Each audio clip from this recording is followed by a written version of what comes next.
Hey there, folks. Thanks for joining us today.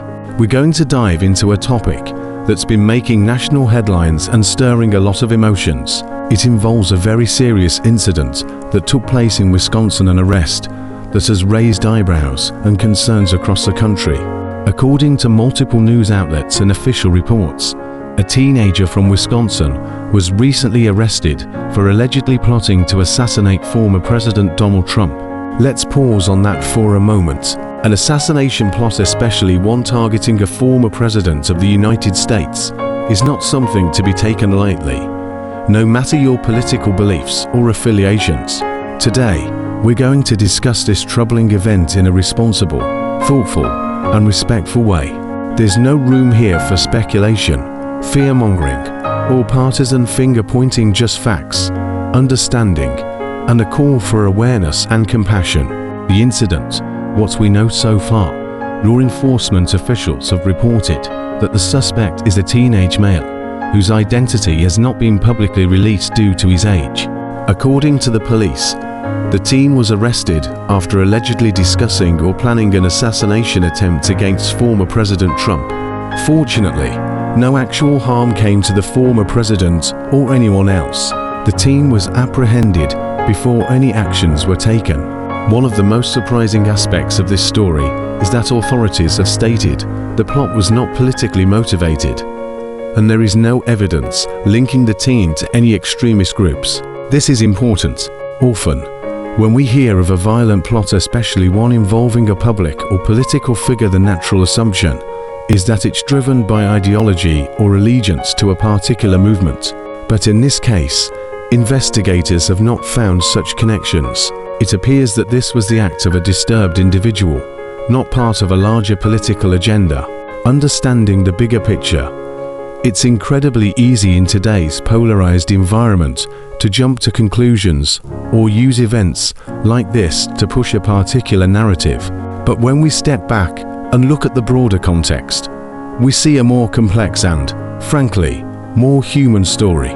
This is a young person we're talking about, a teenager, someone whose life is just beginning, and yet, for reasons we still don't fully understand, he made choices that could have led to catastrophic consequences. It's tragic on all fronts, not only for the safety and well-being of those targeted, but also for the young individual whose life is now forever altered. The question we should be asking isn't just how could this happen, but also how can we prevent it from happening again? Mental health and early intervention. Let's talk about something that doesn't get nearly enough attention in the aftermath of these stories: mental health. While we don't know all the details of this teen's background, it's fair to say that planning an assassination, especially as a young person, is not something that arises out of nowhere. There are usually signs. There are often struggles, unspoken traumas, or underlying issues that go unnoticed or untreated. It's a harsh truth, but one we must face head-on. There is a mental health crisis among young people in this country. Rates of anxiety, depression, and suicidal thoughts are on the rise among teenagers and young adults. Social isolation, bullying, substance abuse, and lack of access to mental health care only make things worse. When these problems are not addressed early, they can spiral into dangerous territory. That's why early intervention is key. Parents, teachers, coaches, friends, anyone who interacts with young people need to be aware of the warning signs. If someone starts talking about violence, expressing hatred or paranoia, or exhibiting erratic behavior, it's not enough to hope it'll pass. It's not just a phase. It's a signal that help is needed. Why it matters regardless of politics. Let's be clear. This isn't just about Donald Trump. This isn't about Democrats versus Republicans, liberals versus conservatives, or red states versus blue states. This is about protecting human life and preventing violence before it occurs. No one, no matter their political stance, past actions, or public persona, deserves to be targeted for assassination. In a democracy, we resolve our differences with words, not weapons. We vote, we debate, we protest peacefully. The minute violence enters the equation, we've lost something essential about who we are as a society. That's why it's so important for us, as a community, to denounce violence in all its forms. It's not enough to say, "I don't support violence." We have to actively speak out against it, educate those around us, and promote peaceful, constructive dialogue. That's how we build a healthier, safer society for everyone. The role of social media and the internet. In today's digital age, it's easier than ever for young people to find themselves caught in dark corners of the internet. Sometimes, it's through forums or chat rooms where toxic ideas fester. Sometimes, it's through content that glorifies violence or promotes conspiracy theories. The internet can be an amazing tool for learning and connection, but it can also be a dangerous echo chamber. Parents and guardians should be aware of what their children are consuming online. Schools should teach kids how to think critically about the content they see. And social media platforms must do a better job of flagging harmful content and promoting mental health resources. We need a more proactive approach, not just from tech companies, but from all of us. We have to be vigilant, not paranoid. Alert, not afraid. What you can do. So, what can you do? It's easy to feel helpless in the face of such disturbing news, but there are real, tangible ways you can make a difference. Talk to your kids and loved ones.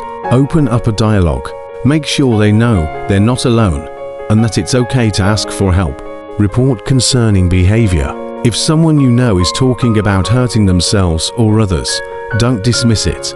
Contact a trusted adult, school counselor, or law enforcement if necessary. Support mental health services, whether through donations, advocacy, or volunteering. Support organizations that provide mental health care to those in need, especially youth. Educate yourself and others. Learn to recognize the signs of mental illness and encourage others to do the same. Share reliable resources and information. Promote kindness and inclusion. Sometimes, a simple act of kindness can make a huge difference in someone's life. Be the person who listens, who supports, who helps create a safe space. If you're struggling, you're not alone. If you or someone you know is struggling with thoughts of violence or self-harm, please know there is help out there. You are not alone, and there is no shame in asking for support. Here are a few resources you can reach out to. National Suicide Prevention Lifeline, 988, call or text. Crisis text line. Text HOME to 741,741. SAMHSAS National Helpline, 1-800-66-2HELP. These services are free, confidential, and available 24/7. Don't wait for things to get worse, reach out today. A final thought. As we wrap up today's discussion, let's remember that behind every headline is a human story. This tragic event could have ended in unspeakable violence. Thankfully, it did not. But it reminds us just how fragile our sense of safety can be and how important it is to come together as a community to protect it. We owe it to ourselves, to our children, and to future generations to build a society where compassion triumphs over hate, understanding over fear, and action over apathy. If you found this conversation meaningful, please consider doing one or more of the following. Click and explore the books and tools linked in the description. They're powerful resources that can help you understand and prevent violence before it happens. Like this video. It helps the algorithm push this message to more people. Subscribe to the channel. I cover serious news topics like this with care, truth, and respect. Share this video, especially if you know someone who works with youth or has teens at home. Leave a comment. Let's talk. Do you think society does enough to catch these warning signs? And most importantly, check in with the young people in your life. Sometimes the smallest conversation can prevent the biggest tragedy. Thanks again for watching. Thank you for being here. If you found this conversation meaningful or helpful, please don't forget to like, share, and subscribe so we can continue to have important, responsible conversations about the issues that matter most. Your support helps us reach more people and keep this platform a place of reason, respect, and empathy. Until next time, stay safe, be kind, and always respect one another. Take care.